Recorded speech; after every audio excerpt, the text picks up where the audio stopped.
Hello student, MS classes में आप सबका स्वागत है।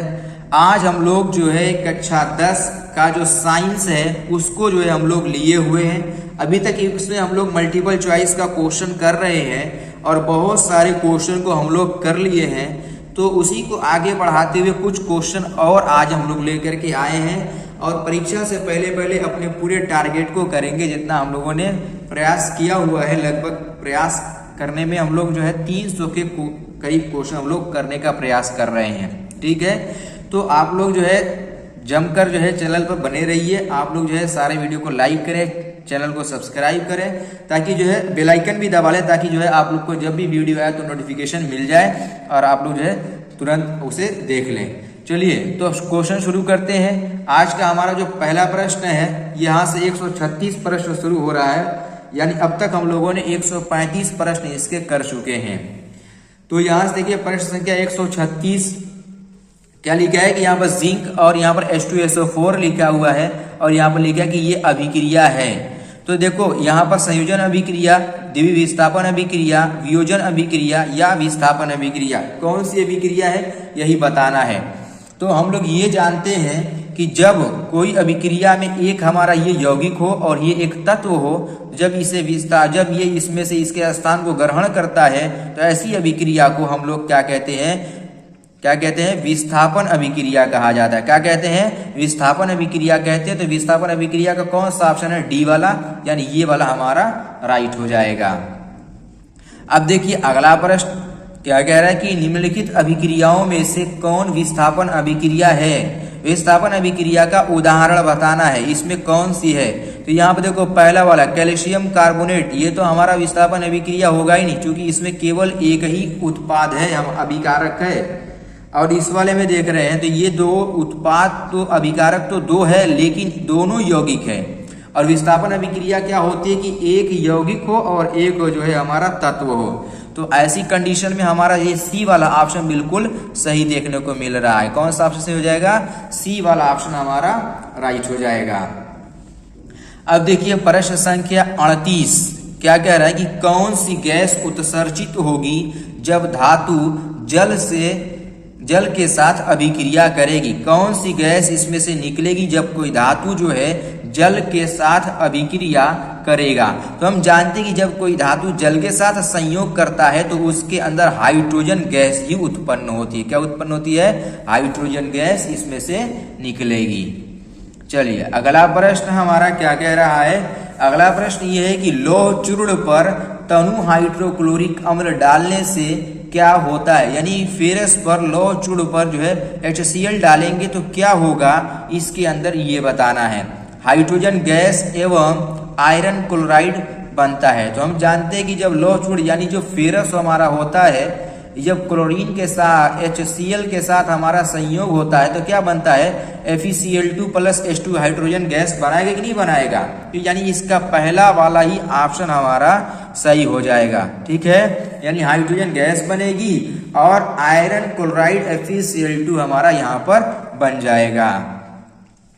देखिए अगली अभिक्रिया हमारी जो है प्रश्न संख्या जो 140 है, ये क्या कह रहा है कि श्वसन किस प्रकार की अभिक्रिया है? यानी जो हम लोग सांस लेते हैं ये किस प्रकार की अभिक्रिया है? उपचयन अभिक्रिया है, संयोजन है, ऊष्माक्षेपी है या ऊष्माशोषी अभिक्रिया होती है? तो हम लोग जब सांस लेते हैं तो सांस लेने में हम लोग क्या करते हैं? कार्बन डाइऑक्साइड छोड़ते हैं और ऑक्सीजन को ग्रहण करते हैं। तो ये जो अभिक्रिया आपको आती है, आप पढ़िएगा किताब में ये दिया भी है, ये इसको ऊष्माक्षेपी अभिक्रिया कहा जाता है। ठीक है, सी वाला ऑप्शन हमारा राइट हो जाएगा। देखिए अगला प्रश्न हमारा क्या है?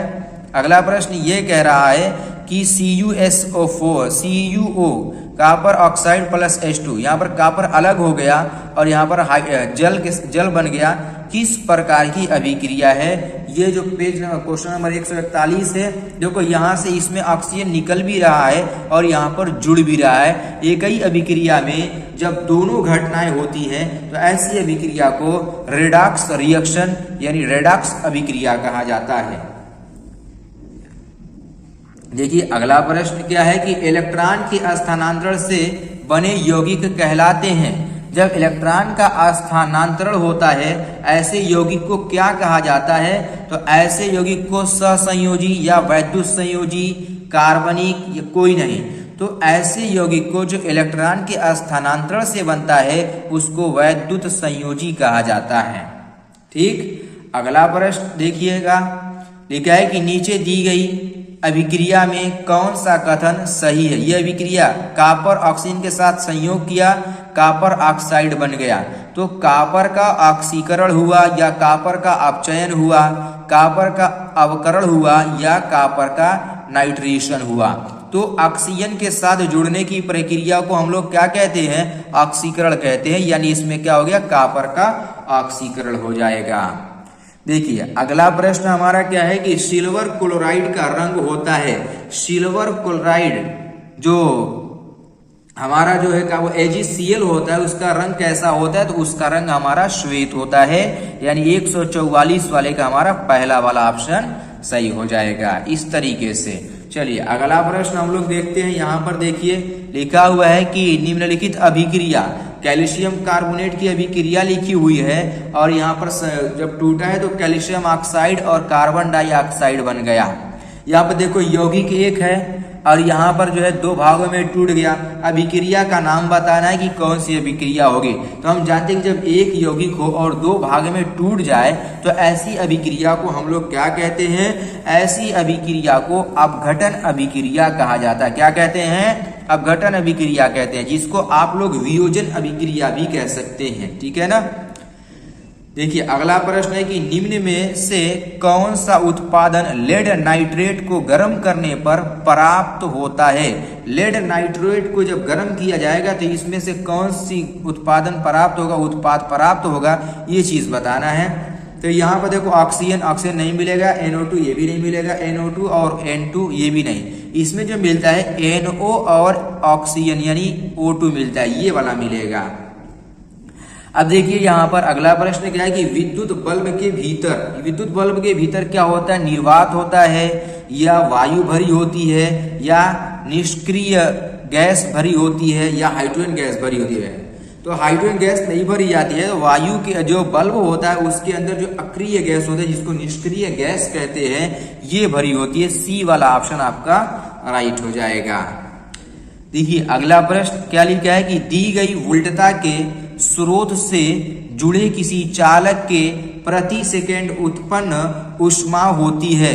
प्रति सेकंड जो उत्पन्न ऊष्मा होगी दी गई वोल्टता के स्रोत से जुड़ी किसी चालक के प्रति सेकंड उत्पन्न ऊष्मा, तो जो ऊष्मा उत्पन्न होती है किसके? धारा के समानुपाती होगी या जिससे फॉर्मूला होता है हमारा कि H = I²RT, ये फॉर्मूला होता है। तो सब जगह धारा लिखा है, धारा के समानुपाती या धारा के वर्ग के समानुपाती। यहाँ देखो क्या है? धारा का वर्ग है ना, तो यहाँ पर क्या हो जाएगा? धारा के वर्ग के समानुपाती हो जाएगा ये वाला, इस तरीके से। अब देखिए अगला प्रश्न है कि विद्युत चुंबक, यही विद्युत जो चुंबक है ये क्या है हमारा? इस्पात के दंड पर लिपटा चालक कुंडली है? नहीं, ये नहीं हो सकता, चालक कुंडली नहीं है। मात्र अचालक कुंडली है? ये भी नहीं है। नर्म लोहे के दंड पर लिपटा चालक कुंडली है। तो जो विद्युत चुंबक होता है वो एकदम नर्म लोहे पर, यानी जो विद्युत चुंबक ये इसके अंदर जो लोहे का प्रयोग किया जाता है वो नर्म लोहे का प्रयोग होता है। यानी इसका जो आंसर होगा सी वाला ऑप्शन हो जाएगा आपका सही। नर्म लोहे के दंड पर लिपटी चालक कुंडली हो जाएगा, सी वाला ऑप्शन आपको सही मिलेगा इस तरीके से। अब देखिए अगला प्रश्न हमारा क्या है? लिखा है कि विद्युत धारा उत्पन्न करती है। जब विद्युत धारा जो होती है ये क्या चीज उत्पन्न करती है? चुंबकीय क्षेत्र उत्पन्न करेगी या जो है विद्युत क्षेत्र उत्पन्न करेगी या विद्युत या धारा क्षेत्र उत्पन्न करेगा या इनमें से कोई नहीं। तो जो विद्युत धारा होती है, विद्युत धारा जो क्या चीज उत्पन्न करता है? तो विद्युत धारा जो हमें उत्पन्न करता है वो चुंबकीय क्षेत्र को उत्पन्न करता है। याद रखिएगा विद्युत धारा क्या उत्पन्न करता है? विद्युत धारा हमेशा जो है चुंबकीय क्षेत्र को उत्पन्न करता है, यानी पहला वाला ऑप्शन आपका राइट हो जाएगा। ठीक, अब देखिए यहाँ पर एक और प्रश्न देखिए। अब हम लोग जो टारगेट है, टारगेट को अब आधे बिल्कुल करीब आ गए हैं। अब देखिए अगला प्रश्न क्या कह रहा है कि पृथ्वी का विभव, कितना होता है, धनात्मक होता है या ऋणात्मक होगा, शून्य होगा या अनंत होता है। तो जो हमारे पृथ्वी का जो विभव होता है ये हमारा कितना होता है, 0 होता है, जिसको हम लोग शून्य कहते हैं। यानी पृथ्वी का जो विभव होता है ये हमारा शून्य होता है। अब एक और प्रश्न है, आज का जो ये अंतिम प्रश्न है, देखिए। अब देखिए क्या लिखा है कि विद्युत आवेश का एसआई मात्रक, आवेश सीधे सीधे कह लो कि आवेश का जो मात्रक होता है वो क्या होता है। एसआई मात्रक ही आवेश का जो हमेशा एसआई मात्रक क्वेश्चन में दिया भी रहता है, पूछता भी रहता है। तो आवेश का जो एसआई मात्रक होता है वो क्या होता है, तो हम जानते हैं कि जो आवेश का एसआई मात्रक होता है वो क्या होता है, हमारा कूलाम होता है। चूंकि एम्पियर धारा का मात्रक होता है, वाट शक्ति का मात्रक होता है, वोल्ट विभवांतर का होता है, तो आवेश का क्या रह जाएगा, आवेश का जो मात्रक होगा वो कूलाम हो जाएगा। इस तरीके से जो है हम लोग सारे प्रश्नों को ऐसे करेंगे। और आप लोग जो है वीडियो को लाइक करें, सारे जो है चैनल को सब्सक्राइब भी करें, और इसको जो है आप लोग अपने दोस्तों को शेयर करें ताकि वो लोग भी इसको पढ़ लें।